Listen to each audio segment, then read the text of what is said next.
Hey, I have an idea. Mr. President, why don't you give him a pardon? Give him a pardon. Come on.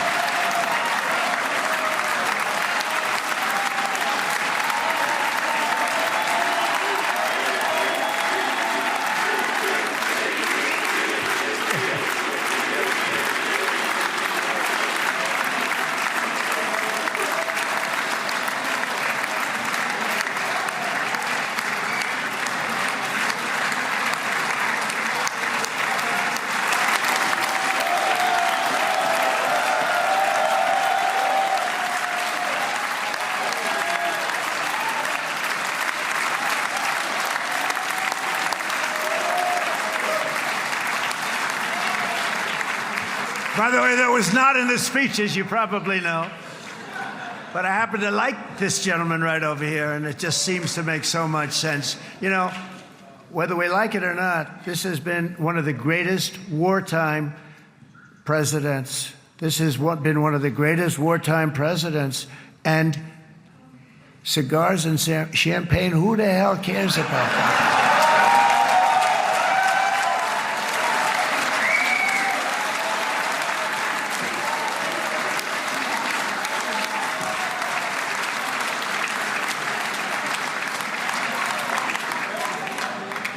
All right, enough controversy for the day, right? This is not only the end of a war. This is the end of an age of terror and death and the beginning of the age of faith and hope and of God.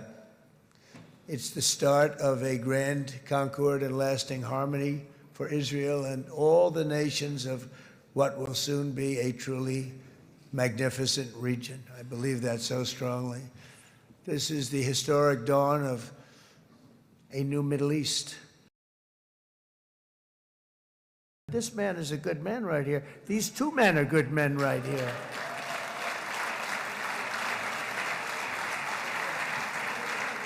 Hey, I have an idea. Mr. President, why don't you give him a pardon? Give him a pardon. Come on. By the way, that was not in the speech, as you probably know. But I happen to like this gentleman right over here, and it just seems to make so much sense. You know, whether we like it or not, this has been one of the greatest wartime presidents. This has been one of the greatest wartime presidents. And cigars and champagne, who the hell cares about that?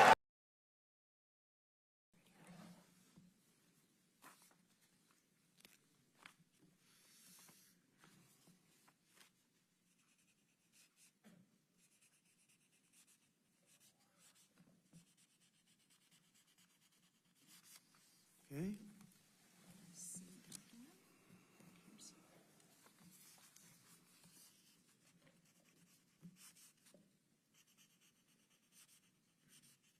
This took 3,000 years to get to this point. Can you believe it? And it's going to hold up, too. It's going to hold up. Okay, then hold it up. I don't hold up the signature page, yeah.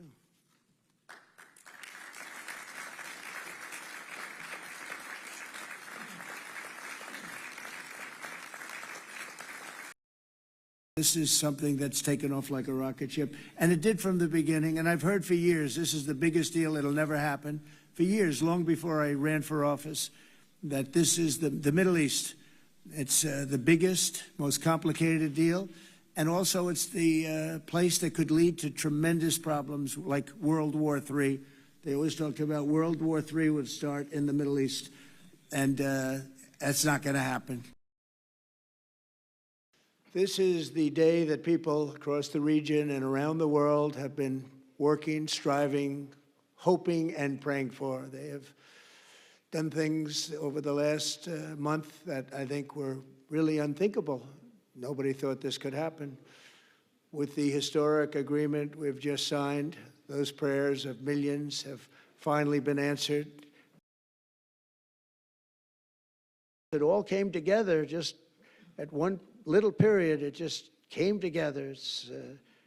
The greatest deals happen that way. If you do anything about deals, that's all I've done all my life is deals. The greatest deals just sort of happen. And that's what happened right here. And maybe this is going to be the greatest deal of them all. How did you get out, and how did Keith get out? I got it out on a deal that all the women and the children, after 51 days, Keith stayed there for 1 year and 4 months, and he came out on a deal. And he's American.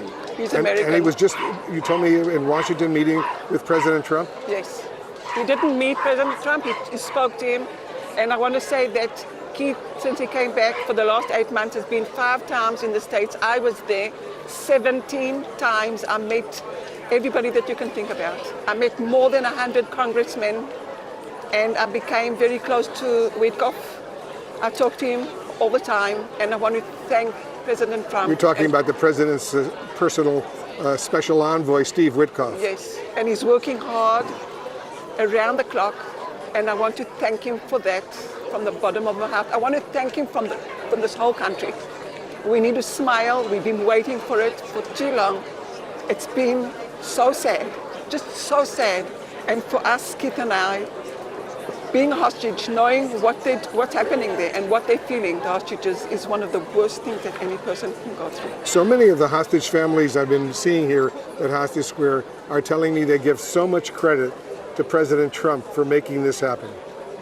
You know, I want to say that he's got such a big part in it, and I want to thank him, and we all want to thank him. But I do know that soldiers have been working so hard, and so many of them have died. Israeli soldiers. Israeli soldiers have died because they've done everything they could to bring the hostages home. So I think it's like a work that they did together. And our president, Bibi Netanyahu, has pushed and wants them home alive. And we've got so many hostages that didn't make it. So it's a very, very happy moment, because I think the little ones that will come back and will be able to live their lives with their families, and their families have been waiting. But there's lots of sadness of the ones that will never come back alive.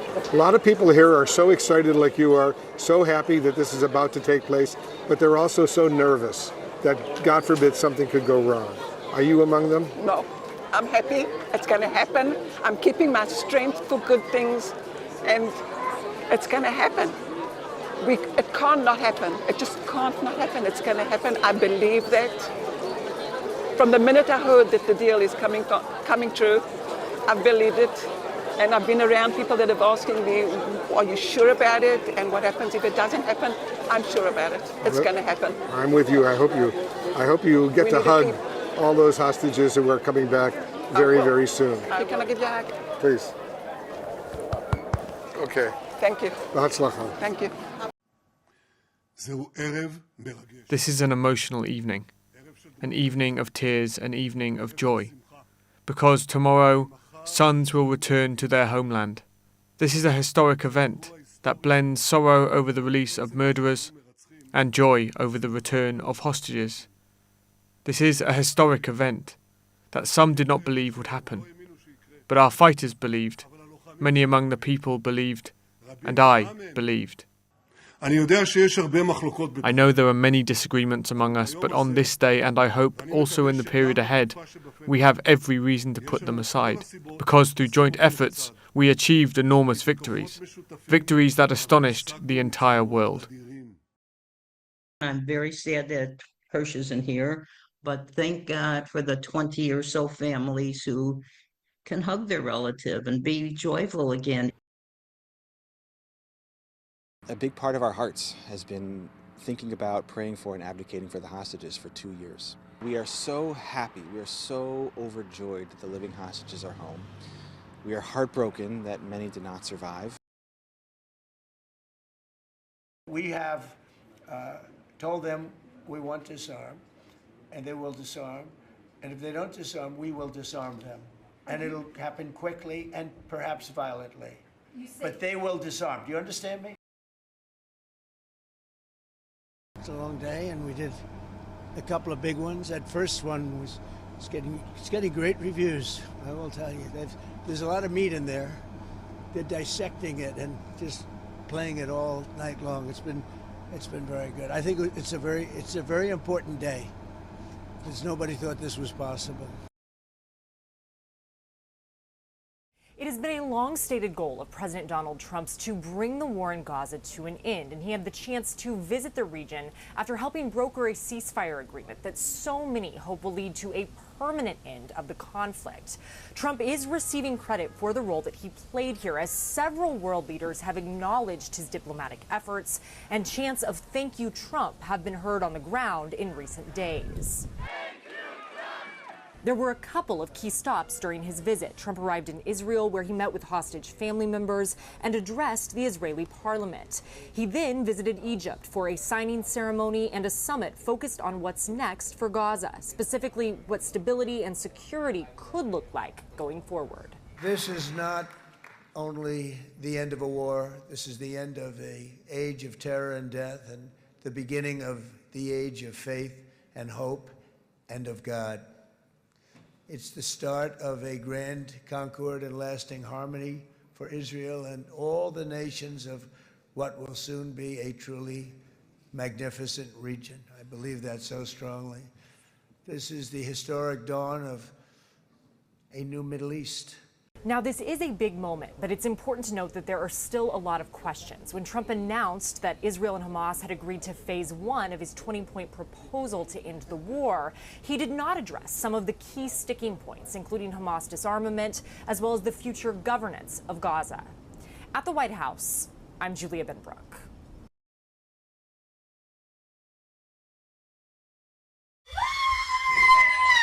Emotional reunions as the final 20 hostages held by Hamas were reunited with their families across Israel. People cheered in Tel Aviv, celebrating this milestone moment. Under a U.S. brokered ceasefire deal, hundreds of Palestinian prisoners and detainees were met with large crowds as they also reunited with their relatives in the West Bank. President Donald Trump declared a dawn of a new Middle East. This deal, this once-in-a-lifetime deal, nobody's ever seen anything like what's happening today. On Monday, photos released by the Israeli Prime Minister's office show a freed hostage playing with his children for the first time in 2 years. Families say they never stopped fighting for the release of their loved ones. Keep sharing your stories to policymakers. Keep telling us what do you think needs to happen, and give us ideas on how we can break the deadlock. And we kept doing that. They kept open the White House for us. And President Trump has done it. President Trump said that phase 2 of his 20-point ceasefire plan to end the war between Israel and Hamas has already started as he meets with world leaders in Egypt for a summit on Gaza's future and peace in the Middle East. You look at Gaza, it needs a lot of cleanup. This is clearly, in my mind, I think in the mind of everyone in this room, probably one of the most important days for world peace in 50 years. I'm Maribel Gonzalez reporting. President Trump has talked, what needs to be done in Gaza in terms of rebuilding, in terms of sort of finding the funding and money from that for leaders from the region. And he said some of those leaders have come forward and offered money. But the sort of hard and difficult issues that await Gaza are the international stabilization force. How many troops? We've heard 20,000 to 40,000, but who's going to provide them? What will their mandate be? Will they have a UN backing? What will their rules of engagement do? What happens if a gunman comes out on the street and points a weapon at them? Are they entitled to shoot first before they're shot at? Questions like that. We got none of that sense of detail from President Trump. And he was in that room with all those leaders. And really, we understood they'd come in wanting to try to get momentum from phase 1 to phase 2, from the ceasefire, hostage release, prisoner release, to all those other remaining questions on President Trump's 20-point plan. And you can sort of look at the faces of the leaders that were lined up behind President Trump when he was speaking here in Sharm. You had Prime Minister of Greece, Kyriakos Mitsotakis, standing behind him. Giorgia Meloni, the Italian Prime Minister, next to him, next to her, was the Pakistani Prime Minister, Shehbaz Sharif. He gave a very glowing speech of praise to President Trump, a speech, by the way, thanking the president for the peace that he brought between India and Pakistan, which that war had really escalated earlier on in the year. I was there. President Trump, the United States, was heavily involved in de-escalating there. But also, you have to remember the Pakistan Prime Minister looking for a better relationship with the US President as well. Next to him, you had the British Prime Minister, Keir Starmer, the Canadian Prime Minister, Mark Carney, next to him. And the look on their faces sort of told you, like, where is the momentum? They weren't necessarily rolling their eyes, but they were standing behind the president giving a very long speech, and I think a lot of them had been hoping to get more or understand more or see more momentum, and that didn't connect. And another sense of that lack of momentum perhaps came from the fact that the Crown Prince of Saudi Arabia, perhaps the closest country to Egypt, to Sharm el-Sheikh, didn't come. He sent his very capable foreign minister, the leader of the UAE, United Arab Emirates. He didn't come. He sent a very capable vice president. But the symbolism and signaling that these very powerful and influential and rich leaders in the region, that they actually didn't come, really symbolizes perhaps the fact that there wasn't a lot of detail in the document. There really are a lot of dots left to be joined up. And of course, that is the worry now. If you don't have the detail down now, how do you keep the momentum? How do you get that stabilizing force in quickly? How do you prevent Hamas gaining ground, gaining strength again in Gaza? Israel is waiting for the international community to disarm Hamas. These are the sort of competing tensions, and I don't believe we got a sense of progress on that from what President Trump said. Can we get the documents, please? We've just seen Donald Trump, the president of Egypt, the emir of Qatar, and the president of Turkey all sign the agreement here, which effectively, to their minds, ends the war in Gaza. There is an awful lot still to do in order to ensure that that war is over and that there is a prospect for future peace in the Middle East. But if you were to ask anybody in the room where he was today, any of those leaders, including those guarantors, those mediators who have cut this ceasefire deal and are hoping that this is an end to the war, they are guaranteeing that both sides will keep to this commitment. That is the idea of this. They will all tell you in that room that they want this conflict to end. This conflict in Gaza is the through line to potential peace in the Middle East.